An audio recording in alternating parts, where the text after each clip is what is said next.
Pondok Pesantren Uhwah Muslimin putra dan putri berpusat di Sulawesi Selatan, tepatnya Perumahan Hertas Madani, Kabupaten Goa, sementara menjalankan pembangunan baik untuk putra maupun putri.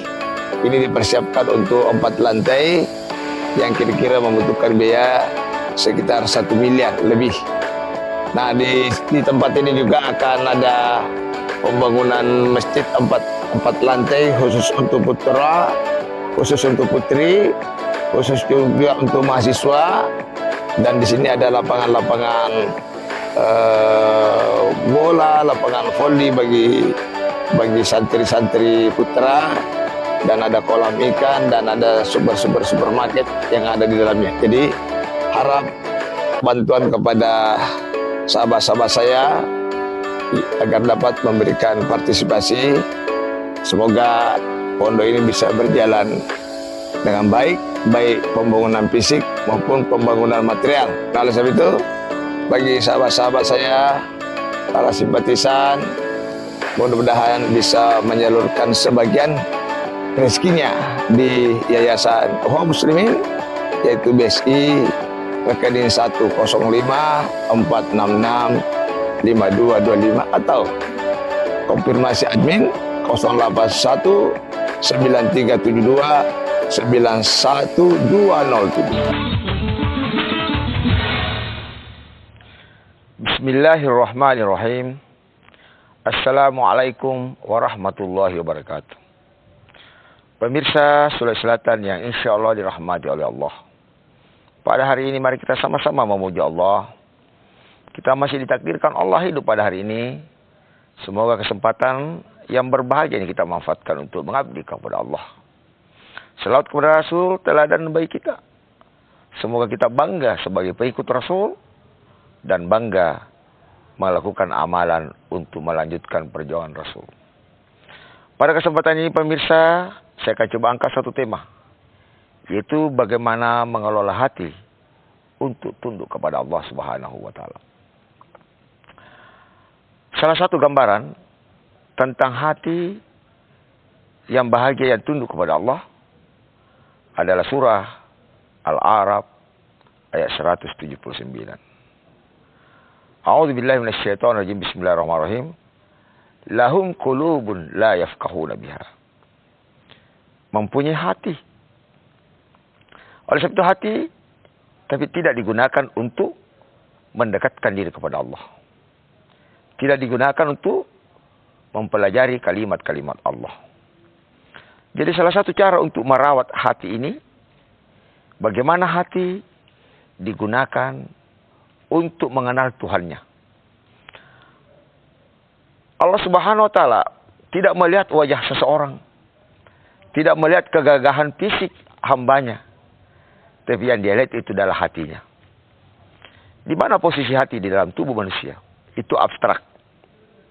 Bukan hati yang secara anatomi itu yang ada di dalam gambar-gambar tubuh manusia. Tapi hati itulah yang sumber mendapatkan hidayah, ruhaniyah. Inilah yang kita harus rawat. Kita mungkin setiap hari merawat fisik. Bagaimana kita mandi berapa kali sehari, bagaimana sampo, bagaimana hand body, bagaimana sabun, supaya segar, tidak gatal, supaya kepala segar. Nah, jangan lupa, pada diri manusia itu ada 2 faktor. Ada fisik, ada rohani. Fisik ini terbatas. Kalau sampai waktunya, maka dia akan habis. Ya. Kullu nafsin sa'iqatul maut. Semua manusia akan mengalami kematian. Coba misalnya, punatala sa injaki, kuleni Cina injal kemeni kana eja. Kemeni kana kunyi. Kemeni kana muncombulo. Tapi pun nama maki sudah berpisah antara rohani dengan fisik. Mana di pakam mana limaya rimataya sudah tidak nampak. Berarti sudah berpisah. Pemirsa yang dirahmati oleh Allah Subhanahu wa Ta'ala. Hati ini harus dirawat. Harus diberi vitamin. Harus diberi makanan. Kenapa? Karena hati inilah, roh ini yang akan bertanggung jawab kepada Allah. Setelah sangkakala ditiup, maka fisik akan dibangkitkan dari kubur, menyatu, dan kita akan diminta semua pertanggungjawaban di hadapan Allah Subhanahu wa taala. Nah, oleh sebab itu, hati ini kalau tidak dirawat dia akan menjadi keras. Al-Baqarah 74 menjelaskan. A'udzubillahi minasyaitonirrajim. Bismillahirrahmanirrahim. Summa qasat qulubukum min ba'di dzalik. Fahiya kal hijarati aw ashaddu qaswah. Wa inna minal hijarati lama yatafajjaru minhu al-anhar. Wa inna minha lama yashaqqaqu fa yakhruju minhu al-ma. Wa inna minha lama yahbitu min khasyatillah. Batu yang begitu keras, ketika dia takut kepada Allah, dia akan terpecah. Dia akan menggulung dari bumi. Bahkan dia akan mengeluarkan mata air. Ya Allah, karena takut kepada Allah. Tapi kalau hati itu keras, maka dia akan lebih keras dari batu. Ketika dia tidak suka seseorang, tertanam kebencian yang dalam. Tertanam iri hati yang kuat. Bahkan balas dendam yang tinggi. Itulah ciri yang mempunyai hati yang tidak dirawat untuk mendekatkan diri kepada Allah. Islam mengajarkan, kalau kita membenci seseorang, haram hukumnya melebihi 3 hari. Kita harus minta maaf. Kita harus minta maaf atau memaafkan. Dalam surah Al-Baqarah 177, ciri orang beriman itu adalah mudah pemaaf. Mudah pemaaf. Hati yang bersih. Kalau mungkin dia dikritik, kalau mungkin dia disoroti, kalau mungkin dia dihina, mungkin hatinya mengatakan, jangan-jangan saya layak dihina karena akhlak saya yang buruk. Mudah-mudahan dengan hinaan ini memancing kepada kami untuk memperbaiki diri. Itulah hati yang dirawat dengan kalimat-kalimat Allah Subhanahu wa taala. Tapi kalau hati tidak dirawat, jarang diberi vitamin, jarang disuntik dengan kalimat Quran, jarang mendengarkan hadis-hadis Nabi, begitu diusik, merasa harga diri diusik, maka dia akan balas dendam. Dan akan mengatakan hatinya, engkau telah mempermalukan saya. Saya akan balas sesuai tenaga saya. Saya tidak puas kalau saya tidak membalasnya. Itu namanya hati yang sudah rusak. Hati yang telah ditutup oleh Allah Subhanahu wa taala. Pemirsa yang dirahmati Allah. Kejadian yang terjadi kepada manusia tidak ada yang kebetulan. Semua kejadian itu ada hikmahnya. Tidak mungkin kita diejek oleh orang kalau bukan izin Allah. Tidak mungkin kita direndahkan kalau bukan izin Allah. Di sinilah fungsi hati yang dirawat. Belajar sabar bukan berarti takut. Belajar memaafkan, bahkan mensyukuri kejadian-kejadian yang tidak menghinakan pada dirinya. Ya Allah, saya ini dihina. Tapi izinkanlah kami untuk berdoakan kepadamu ya Allah. Apa yang terjadi? Hati yang dirawat. Didoakan orang yang menghinanya. Ya Allah, berilah hidayah kepada mereka. Atau mendoakan kepada dirinya. Bimbinglah kami ya Allah. Jangan-jangan hinaan ini ada rahmat buat saya. Untuk memperbaiki diri ya Allah. Mungkin dakwah untuk saya melalui orang lain. Sehingga keburukan-keburukan yang terjadi akhirnya menjadi positif pada dirinya. Begitu ada sahabatnya yang tidak paham agama juga. Memancing suasana yang keruh. Wahai fulan, engkau telah dipermalukan. Di mana harga dirimu engkau tidak melawan. Mengambil pengacara lah, melaporkan lah, tuntut balik lah. Mungkin dikatakan, kalau dia terawat hatinya, maaf wahai saudara, saya harus menerima kenyataan ini. Jangan-jangan saya juga pernah mempermalukan orang. Biarkanlah Allah membalas dengan kejadian ini ya Allah. Saya tahu bahwa Allah yang lebih pas membalas hambanya. Bukankah dalam Al-Quran juga dijelaskan, balaslah dengan setimpal, tapi bersabar jauh lebih baik. Saya belajar lebih baik. Itulah kira-kira hati yang terawat. Yang suka memaafkan. Yang suka menerima apa adanya.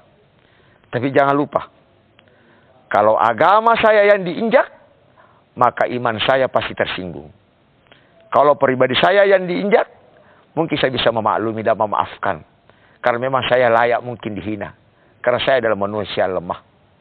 Tapi jangan coba-coba Anda minum hamar di hadapan saya. Anda bermaksiat di hadapan saya akan melakukan suatu aksi karena iman yang terganggu. Ada juga manusia, kalau harga dirinya diganggu, mau mati pasang badan. Tapi kalau agama yang diganggu, diam-diam saja. Makan, ada orang makan bulan Ramadan, diam-diam saja. Ada yang ambil gonceng anak gadisnya dengan buka muhrim, diam-diam saja. Ini namanya orang yang sudah buta hati. Itulah gunanya mari kita merawat hati. Hatilah yang memberikan informasi kepada diri kita. Apa yang harus kita lakukan. Dan hati ini juga kalau tidak dirawat, gampang dimasuki setan. Dalam firman Allah jelas. Yuwaswisu fi sudurin nas. Dia akan memberikan bisikan kepada hati. Lakukanlah itu, lakukanlah itu, lakukanlah itu. Ngapain itu ngaji? Ngapain buka Quran ambil waktu? Coba deh, refreshing sedikit. Coba deh ke diskotik. Kalau hati yang terawat kepada Allah Subhanahu wa Ta'ala, maka dia akan balas seketika bahwa informasi ini adalah hal-hal yang baik. Pemirsa yang dirahmati Allah Subhanahu wa Ta'ala, ada namanya mata hati. Ada juga namanya mata sebenarnya bukanlah mata itu yang buta, tapi hatilah yang buta. Ada orang yang buta matanya, tapi hatinya melihat. Ada orang yang tidak mendengarkan, tapi hatinya mendengarkan. Oleh sebab itu, pemirsa dirahmati Allah Subhanahu wa Ta'ala, sebelum kita meninggalkan dunia ini, mari kita merawat hati dengan membaca Al-Quran. Kita harus merenung, istighfar, dan kita mengikuti kata hati dengan sisi Quran. Karena hanya orang yang merawat hatinya lah yang akan diberikan bimbingan. Allah Subhanahu wa Ta'ala di dalam firman-Nya dalam surah Al-Anfal ayat 2. A'udzubillahi minasyaitonirrajim. Bismillahirrahmanirrahim. Innamal mu'minuna alladzina idza dzukirallahu wajilat qulubuhum wa idza tuliyat 'alaihim ayatuhu zadatuhum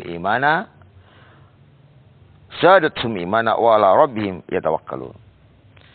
Sesungguhnya orang beriman, kalau dia mendengarkan kalimat-kalimat Allah Subhanahu wa Ta'ala, ya, maka bertambahlah keimanannya, bergetarlah hatinya. Anendreng injotina tendre roati nareko min kalingai ada nufang Allah Ta'ala. Jadi kuna rekomelo kitesi tepe na rekomelo kitesi makasingati, coba mingkalingai to mengaji aku radio atau televisi. Jika kita ingin mentes sejauh mana tentang hati kita beriman, coba dengar Al-Quran, coba dengar televisi dan radio. Apakah ada getaran ketika Al-Quran dibacakan? Itu cara tes. Ya. وَبَشِّرِ الَّذِينَ آمَنُوا وَعَمِلُوا الصَّالِحَاتِ أَنَّ لَهُمْ جَنَّاتٍ تَجْرِي مِنْ تَحْتِهَا الْأَنْهَارُ. Ada enggak getaran? Kalau tidak ada getaran, coba kembali ke rumah, ambil wudu, sujud, ruku, minta kepada Allah. Hati itu sudah terlalu tebal dan keras. Kok tidak ada getaran apa-apa mendengarkan kalimat Tuhannya. Ini dalilnya menjelaskan. Hati yang keras ini sulit untuk mendapatkan hidayah. Karena yang mendapatkan hidayah itu adalah hati. Bukan telinga, bukan kepala, bukan badan. Pemirsa yang rahmati Allah Subhanahu wa Ta'ala. Kalau hati sudah rusak, apapun kita miliki, fasilitas pakaian, jas, pokoknya villa sudah profesionalisme, sudah kaya raya. Kalau hati yang rusak, tidak usah jangan biar makan enak. Kalau hati yang rusak itu pasti goyang juga. Yang bahagia ini adalah hati, pemirsa sekalian. Mari kita rawat. Kita tobat kepada Allah. Mungkin kita pernah menzalimi orang, pernah kita sentakkan hati orang. Cari cepat, minta ampun, minta maaf. Kalau memang sudah meninggal, minta maaf kepada keluarganya, pemirsa sekalian. Apalagi kalau dia sakit. Allah menjelaskan dalam Al-Baqarah ayat 10. Orang yang dirawat hatinya potensi sakit tinggi. Fi qulubihim maradun fazadahumullahu maradan. Ada penyakit. Kalau dalam tubuh manusia ini ada sakit, tidak apa-apa. Mau kanker, tidak ada masalah. Tidak ada penyakit yang paling berbahaya dalam tubuh kecuali hati. Mati biasalah kematian itu. Mungkin kematian jauh lebih baik dibanding kita hidup. Jadi kalau orang yang meninggal cukup bacakan innalillahi wa inna ilaihi. Selesai masalah. Yakinkan bahwa jangan sampai kalau manusia ini hidup, dia bisa durhaka. Allah menyelamatkan hambanya dengan kematian itu. Dia sakit, ya Allah. Temannya beli sepeda motor, dia tidak bisa tidur. Beli televisi, dia tidak bisa tidur. Bikin rumah baru, dia tidak gembira. Tapi kalau hati yang sehat, alhamdulillah teman saya punya motor, mudah-mudahan bisa saya pinjam. Ini autona gangku, mudah-mudahan kule kundra. Dia bahagia. Mengikuti kebahagiaan orang itu ya, hati yang terawat. Mudah-mudahan bisa saya pinjam. Dia bahagia. Pemirsa yang dirahmati Allah Subhanahu wa taala. Jadi hati yang syirik ini, yang sakit dia bisa syirik, dia bisa rusak, dia bisa dendam, dan segala-galanya. Oleh sebab itu, salah satu cara merawat hati, usahakan disiplin setelah bangun sholat, jangan ada kegiatan kecuali memberikan makanan hati. Wabashiril ladzina amanu wa 'amilus sholihati anna lahum jannatin tajri min tahtiha al-anhar. Biarkan dia mengaji, dia mendengarkan kalimat-kalimat Tuhannya. 10 menit, 15 menit, rutin. Kalau perlu ke kantor, ambil tas. Apa yang dibawa ke dalam tas? Handphone. Mungkin kalau perempuan, bedak. Atau mungkin macam-macam. Jangan lupa kasih masuk Quran. Dibaca di tempat parkir, dibaca tempat kerja, dibaca di mana kita berada. Lagi break sedikit, ambil Quran, isi hati. Daripada kita ngobrol sembarangan. Itu metodologi merawat hati. Sama dengan merawat wajah. Sedikit pakai pada cari cermin. Kita juga harus seimbang merawat hati. Pemirsa yang dirahmati Allah Subhanahu wa taala. Kita lanjutkan daripada pembahasan tentang merawat hati. Hati harus dimaksimalkan 24 jam. Salah satu cara merawatnya adalah mata. Jangan sembarang mata melihat yang tidak diberkahi, yang tidak diridhai Allah Subhanahu wa taala. Boleh saja kita pergi rekreasi. Tempat-tempat permandian, boleh. Di pegunungan. Tapi yang kita harus nikmati adalah kebesaran Allah dalam menciptakan gunung itu. Subhanallah, Allah menciptakan gunung. Subhanallah, Allah menciptakan bukit. Subhanallah, Allah menciptakan tentang gelombang-gelombang laut. Bukan hanya menikmati ciptaan Allah tanpa menyebut pemilik alam itu.